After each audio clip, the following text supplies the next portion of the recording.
નમસ્કાર દર્શક મિત્રો, હું છું શ્યામલ મહેતા. આપ જોઈ રહ્યા છો બાજનગર.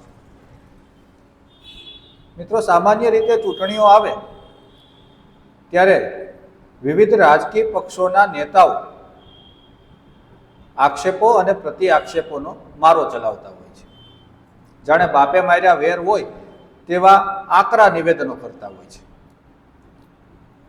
આપણને એવું લાગે કે આ પાર્ટીઓના નેતાઓ જે એકબીજા સામે આટલું ઝેર ઓકે છે, આટલા આકરા શબ્દોનો પ્રયોગ કરે છે, તો આમના મનમાં કેટલું અંતર હશે, કેટલો તેમને મનમુટાવ હશે. પરંતુ આ સત્ય નથી. આ નેતાઓ જે વાતો કરે છે તે વાતો માત્ર એક દેખાડો છે. જ્યારે જ્યારે ચૂંટણીઓ આવે, આકરા નિવેદનો થાય, આકરા ભાષણો થાય, પરંતુ આ નેતાઓ ઘણા બધા એવા મુદ્દાઓ હોય છે જેમાં એક સાથે બેસી જાય છે.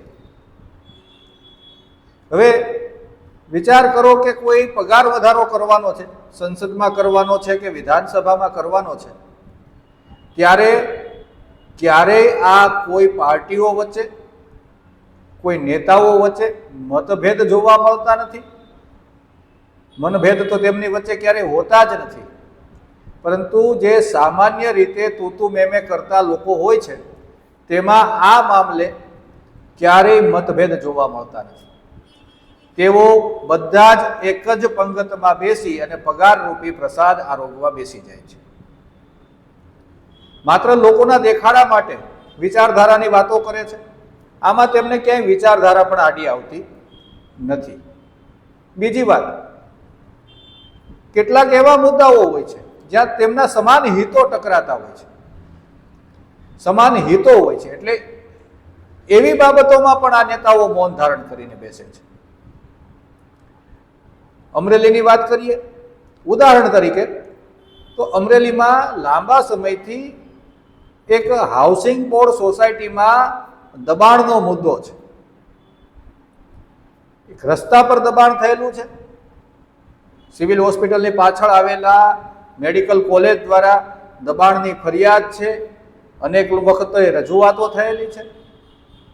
પરંતુ આ મામલે અમરેલીના કોઈ પણ રાજકીય વ્યક્તિ કે કોઈ પણ રાજકીય પક્ષે ક્યારેય મગનું નામ મરી પાડ્યું નથી. કારણ કે આ જે દબાણનો મામલો છે તે એવા વ્યક્તિની વિરુદ્ધમાં છે જે સમાન હિત ધરાવે છે. દરેક રાજકીય વ્યક્તિઓને માટે તે સમાન રીતે મહત્વપૂર્ણ વ્યક્તિ છે. આવી જ વાત અમરેલીમાં ઉડતા પ્લેનની છે. ઘણા સામાજિક કાર્યકર્તાઓ તો આમનો વિરોધ કર્યા કરે છે.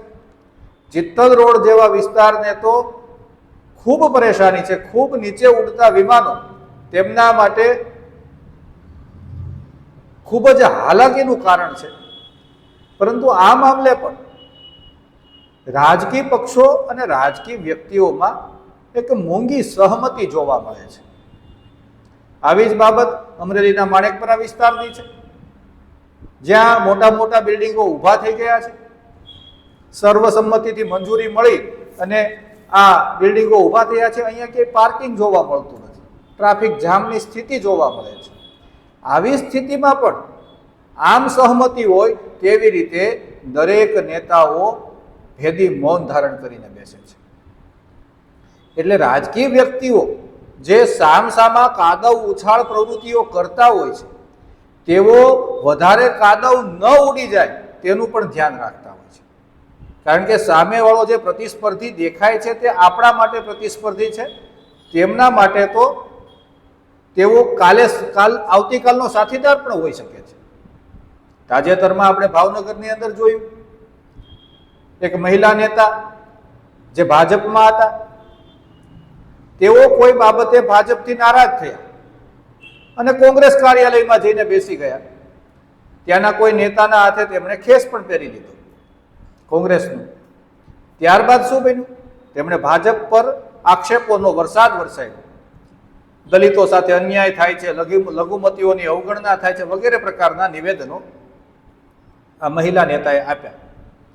2-3 કલાક પછી વાતાવરણ પલટાયું. આ બેન ફરી પાછા ભાજપ કાર્યાલયમાં બેઠા હતા અને ત્યાં તેમણે ફરી કોંગ્રેસ પર આક્ષેપોનો વરસાદ વરસાવી દીધો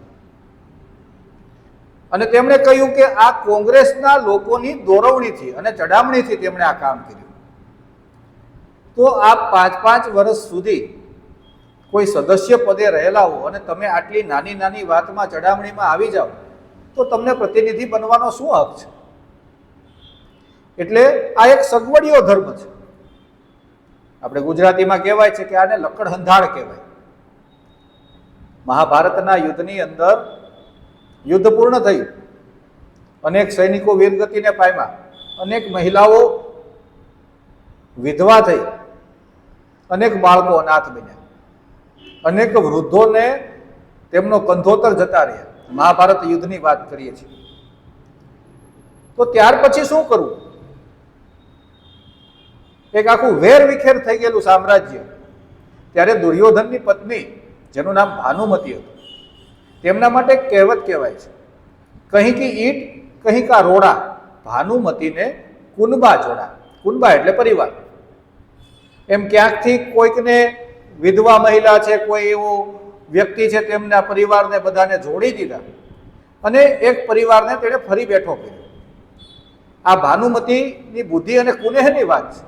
પરંતુ આપણે જરા અલગ સંદર્ભમાં લઈએ કે ક્યાંકથી ઈંટ લાવવાની, ક્યાંકથી પથ્થર લાવવાનો, રોડા એટલે પથ્થર એને લાવવાનો, અને આ રાજકીય પક્ષોનું ગઠન થાય છે. ભાજપમાંથી એક નેતા ઉઠાવી લીધો, એક કોંગ્રેસમાંથી ઉઠાવી લીધો, એક અન્ય પાર્ટીમાંથી ઉઠાવી લીધો. આમ કરીને રાજકીય વ્યક્તિઓ, રાજકીય પક્ષો પોતાનો પક્ષનું નિર્માણ કરતા હોય છે. કોઈ વિચારધારા નથી. વિચાર માત્ર સત્તા પ્રાપ્તિનો છે, વિચાર માત્ર પૈસા પ્રાપ્તિનો છે, કોઈ અન્ય વિચાર નથી. આ જે ભાષણો કરે છે એ ભાષણો વાળું તેમનામાં કશું હોતું નથી. ક્યારેક ક્યારેક કોઈકના ઓડિયો વિડીયો વાયરલ થઈ જાય છે ત્યારે આપણને અસલી હકીકત ખબર પડે છે. પરંતુ જનતા પાસે વિકલ્પ નથી. કેવી રીતે કોને પસંદ કરવું? કારણ કે અહીંયા તો બધા મિશ્ર છે. આજે ભાજપમાં હોય, કાલ કોંગ્રેસમાં હોય અને પરમ દિવસે આપમાં જતા રહે. એટલે આ તો સંગીત ખુરશી જેવી રમત છે. જનતાને મૂર્ખ બનાવવાની વાત છે.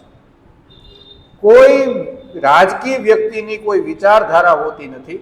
તે કોઈ પણ વિચારધારામાં ફિટ થઈ શકે છે. ભાજપમાં હોય, રાષ્ટ્રવાદની વાત કરતો હોય, હિન્દુવાદની વાત કરતો હોય, તેને ટિકિટ ન મળે અથવા તેમના પરિવારજનને ટિકિટ ન મળે અથવા તેમને કોઈ કામ ન મળે તો તે કૂદકો મારીને કોંગ્રેસમાં જાય. કોંગ્રેસમાં પણ તેમનું માન સન્માન ના સચવાય, ત્યાં પણ તેમને અવગણનાનો સામનો કરવો પડે તો તે આમ આદમી પાર્ટીમાં જતો રહે.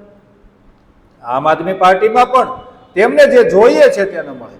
એટલે આ અસંતુષ્ટ આત્માઓ ફરી પાછો કૂદકો મારી અને ભાજપમાં આવતા પણ તેઓ અચકાતા નથી. કારણ કે જે સ્થાન તમે છોડ્યું છે, જેમને તમે ભાંડ્યા છે, પુષ્કળ પ્રમાણમાં અપશબ્દો કહ્યા છે, તે પાર્ટીમાં તે નેતાના હાથ નીચે કામ કરીને તેમના વખાણ કરવામાં લેશ માત્ર શરમ રાજકીય વ્યક્તિઓને હોતી નથી. જીવંત ઉદાહરણ નવજોતસિંહ સિદ્ધુ છે. ભાજપમાં નવજોતસિંહ સિદ્ધુ હતા ત્યારે તેમણે મનમોહનસિંહ વિશે ઘણું કહ્યું હતું. તેમને મનમોહનસિંહ કહ્યા હતા. તેમણે સોનિયા ગાંધી વિશે ઘણું કહ્યું હતું. ત્યારબાદ નવજોતસિંહ સિદ્ધુ ભાજપથી નારાજ થયા અને કોંગ્રેસમાં ગયા. ત્યારે તેની તે વાર્તાઓ માત્ર પાત્રો બદલીને ભાજપ માટે કહેવા લાગ્યા. હવે નવજોતસિંહ સિદ્ધુ કોંગ્રેસથી નારાજ છે એટલે અન્ય કોઈ પાર્ટીમાં જઈ ફરી કોંગ્રેસનું ખરાબ બોલશે. જનતા આમાં દ્વિધામાં રહે છે. આ લકડહંધાળ એ રાજકીય નેતાઓનો ધંધો છે. તેમને જ્યાંથી ફાયદો મળે ત્યાં તેઓ જાય છે. આપણને એમ લાગે છે કે આપણા ફાયદા માટે લડે છે, પરંતુ હકીકતમાં તો તેઓ માત્ર સત્તા, પદ, પૈસા અને પ્રતિષ્ઠા માટે લડતા હોય છે. તેમની કોઈ વિચારધારા ક્યારેય હોતી નથી. એટલે હવે હમણાં ચૂંટણી ચાલુ છે, અવનવા નિવેદનો આવશે, આકરા નિવેદનો આવશે, લકડ હંધાળ પણ જોવા મળશે. એક પાર્ટીમાંથી બીજી પાર્ટીમાં જશે, બીજી પાર્ટીમાંથી ત્રીજી પાર્ટીમાં જશે. એટલે જો આપણે વિચારધારાથી પ્રભાવિત થતા હોઈએ, આપણે કોઈ નેતાથી પ્રભાવિત થતા હોય તો આપણે 10 વખત વિચાર કરી લેવાની જરૂર છે. અને આવે તેને પ્રશ્ન પૂછવાની જરૂર છે કે ભાઈ આ કામ અમારું કેમ નથી થયું, ગુજરાતમાં બેરોજગારી કેમ છે, મોંઘવારી કેમ છે, અમારા વિસ્તારમાં પાણી કેમ નથી, સિંચાઈનું પાણી કેમ નથી, પીવાનું પાણી કેમ નથી, સાફ સફાઈ કેમ નથી થતી, એજ્યુકેશન બાબતે કેમ આવી રીતના તમે વેપારીકરણ કરી નાખ્યું છે, આરોગ્ય ક્ષેત્રે કેમ આટલી તકલીફો છે, એવું બધું પૂછવાની જરૂર છે. નહીં કે મુદ્દાઓ ભટકાવવાની. અત્યારે કેટલાક મુદ્દાઓ એવા ચાલે છે જે તદ્દન બિનજરૂરી છે અને એ મુદ્દાઓ તમામ રાજકીય પક્ષો એક સંપ કરીને ઉઠાવે છે, બિનજરૂરી મુદ્દાઓનો હોબાળો મચાવે છે, કારણ કે ચૂંટણી સમયે મૂળ મુદ્દા ભૂલાઈ જાય. આ તેમની મિલીભગત હોય છે. દરેક રાજકીય પક્ષોની આ એક પ્રકારની સાંઠગાંઠ છે કે જે મુદ્દાઓ તેમને પીડે છે, વિકાસનો મુદ્દો, લોકોની સમસ્યાઓનો મુદ્દો દરેક રાજકીય પક્ષો માટે સમાન પીડારૂપ છે. એટલે તેઓ એવા વિચિત્ર મુદ્દાઓ ઉઠાવશે કે લોકોનું ધ્યાન ભટકી જાય અને ચૂંટણી જતી રહે અને 5 વર્ષ પાછા હતા ત્યાં આવીને આપણે ઊભા રહી જઈએ છીએ. અને સોશિયલ મીડિયા જોવો કે અન્ય મીડિયા જોવો, ક્યાંય દોરવાની જરૂર નથી. કારણ કે જે કાર્યકર્તાઓ, જે નેતાઓ એકબીજા સામે ઝેર ઓકે છે તે પાછા પડદા પાછળ એકના એક જ છે. પડદાની આગળ તેમનું પાત્ર અલગ હોય છે, પડદાની પાછળ તેઓ બધા જ આ રંગમંચના એક સમાન કલાકારો છે. જય હિન્દ, જય ભારત.